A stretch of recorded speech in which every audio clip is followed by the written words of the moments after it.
Dubai cricket ground रे Asia cup final टक्कर 1 wicket हराई पाकिस्तान 100 रन पार टॉस जीति फिल्डिंग करुछि टीम इंडिया खेलु नाहांती हार्दिक पांड्या प्लेइंग 11 रे रिंकू सिंह शिवम दुबे।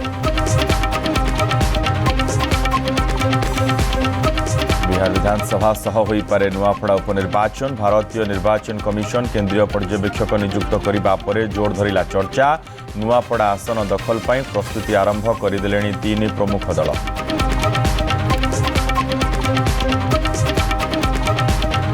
मुख्यमंत्री बासभवन रे भेटिले ममिता मेहर हत्या घटन अभियुक्त गोविंद साहू परिवार सीबीआई तदंत नहीं मोहन को कले गुहारी पूर्वतन गृह राष्ट्रमंत्री को कले दायी मुख्यमंत्री को मागिले सुरक्षा। सेप्टेम्बर 30 तारीख डेडलाइन अवधि भितर केवाईसी नकले मिलबनी मागणा चाउल एबे भी केवाईसी करना 16,36,000 हिताधिकारी आउ डेडलाइन अवधि बढ़ा जीवनी कहले जोगाण मंत्री।